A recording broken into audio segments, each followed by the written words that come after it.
3 సార్లు ఓడిపోయినా ప్రతిపక్షం ఉండి కన్యాకుమారి నుంచి కశ్మీర్ వరకు 150 రోజులు 4000 కిలోమీటర్లు మండు టెండల్లో మంచు కొండలో పాదయాత్ర చేసి ప్రజలకు అందుబాటులో ఉన్నోడు అంటే బాధ్యతాయుతమైన ప్రతిపక్ష నాయకుడు.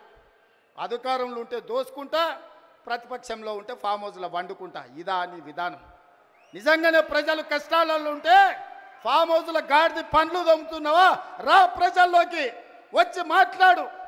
ప్రతిపక్షంగా ఏం సూచన చేస్తావో చెయ్యి ప్రభుత్వానికి. మేము వినడానికి సిద్ధంగా ఉన్నాం.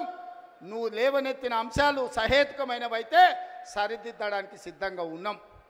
నువ్వు రావు. ఆ చిల్లరగాళ్ళని ఇద్దరిని ఊరి మీదకి వదిలిండి అచ్చోసిన ఆంబోతులాగా. ఊర్లలో దేవుళ్ళకి వదులుతారు కదా దున్నపోతులని తెలుసు కదా, అది 7 చేనుల మేసి వచ్చినా ఏమనం. దేవరకు వదులుతాం కదా అచ్చోసిన వాటిని. దేవరకు వదిలే ఓ రోజు బలి ఇస్తారు. ఆ ఇద్దరిని అచ్చోసిన వాళ్ళలాగా ఊరి మీదకి వదిలి ఈరోజు ఏది పడితే అది మాట్లాడుతున్నారు. ఏమన్నా అర్థం పర్థం ఉందా? ఒక్కసారి ఆలోచన చేయండి మిత్రులారా. ఇంకా ఆ పక్కన లావు మనగాళ్ళు లడాయిపోతే వెనకాల 3 నూకుడు మనగాళ్ళంట. ఆయన కిషన్ రెడ్డి అనట, ఆయన ఇంకొక ఆయన ఉన్నాడు. కేటీఆర్ ముందు రోజు మాట్లాడతాడు, రెండో రోజు కిషన్ రెడ్డి మాట్లాడతాడు.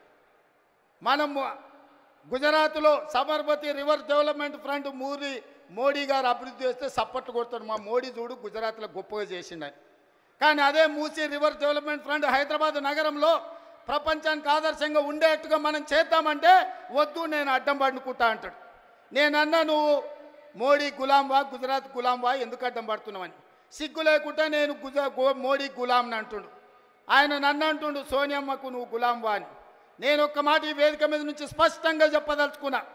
60 ఏళ్ళ ఆకాంక్ష, 1200 మంది బిడ్డల ఆత్మ బలిదానాలు జరిగిన తెలంగాణ రాష్ట్రం రాకపోతే కన్న తల్లిగా గొప్ప మనసుతో ఆంధ్రప్రదేశ్లో పార్టీ చచ్చిపోయినా ఈ తెలంగాణ రాష్ట్రాన్ని ఇచ్చిన సోనియమ్మ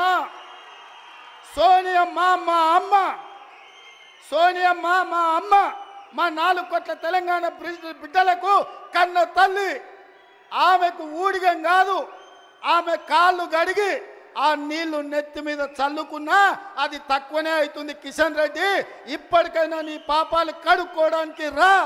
సోనియమ్మ కాళ్ళు గడిగి మన ఇద్దరం నెత్తి మీద చల్లుకుంటే మోడీకి ఊడిగం చేసినందుకు కొంతైనా నీకు ప్రక్షాళన జరుగుద్ది అంటున్నా. పార్లమెంటులో నిటారుగా నిలబడి ఈ దేశ ప్రధానమంత్రి నరేంద్ర మోడీ తెలంగాణ రాష్ట్రాన్ని సోనియమ్మ పార్లమెంటు తలుపులు బంద్ చేసి దుర్మార్గమైన పని చేసి తల్లిని చంపి పిల్లని బతికించింది.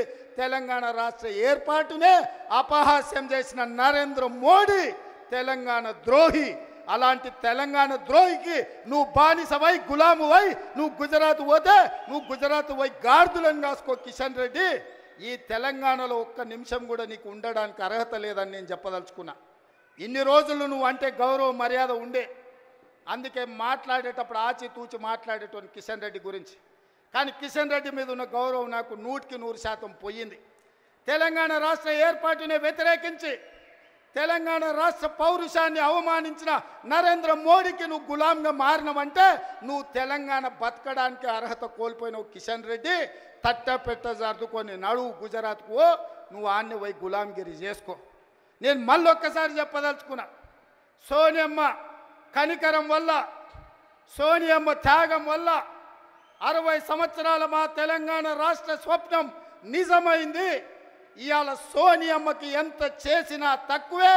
ఆ సోనియమ్మ కాళ్ళు గడిగి నెత్తి మీద చల్లుకోవడానికి మేమందరం సిద్ధంగా ఉన్నాం. ఇది అవమానంగా కాదు, ఆత్మ గౌరవంగా మేము భావిస్తున్నాం. కిషన్ రెడ్డి, ఆ తల్లే లేకపోతే ఈ తెలంగాణ రాష్ట్రమే లేదు. ఈ తెలంగాణ రాష్ట్రంలో ఆత్మ గౌరవంతో ఇంత వేలాది మంది మనం సభ జరుపుకునేటోళ్ళం కాదు. కిషన్ రెడ్డి, ఇప్పటికైనా తెలుసుకో. ఉద్యోగం మోడీ ఇచ్చిండు అనుకుంటున్నామేం, నీకు ఉద్యోగం ఇచ్చింది సికింద్రాబాద్ ప్రజలు. నీ ప్రజలకు కృతజ్ఞతగా ఉండు, నీ ప్రాంతానికి కృతజ్ఞతగా ఉండు. నీ ప్రాంత ఆత్మగౌరవాన్ని కాపాడలేనోడు ఇవాళ కాలేజీ ఉండుంటే ఈ కిషన్ రెడ్డిని, కేసీఆర్ను పొలిమేరలు దారి వరకు ధర్మమని చెప్పుండేవాడు. మనవాడే ద్రోహం చేస్తే పాతరేయండి, పక్కవాడు వస్తే పొలిమేరలు దాటించండి అని. ఇవాళ మిమ్మల్ని పాతరేసినా కూడా తప్పు లేదు కాలేజీ స్ఫూర్తిగా. చివరగా జయశంకర్ గారు 10 ఏళ్ళు కేసీఆర్కు సిద్ధాంతకర్తగా జయశంకర్ సార్ పేరు చెప్పుకున్నాడు. చివరికి ఆయన సొంత ఊరు అక్కంపేటను కూడా రెవెన్యూ విలేజ్గా చేయలే. నేను ఇందిరమ్మ రాజ్యం ప్రజాప్రభుత్వం ఏర్పడ్డాక జీవో ఇచ్చి జయశంకర్ గారి ఊరిని రెవెన్యూ విలేజ్గా మార్చి జయశంకర్ గారు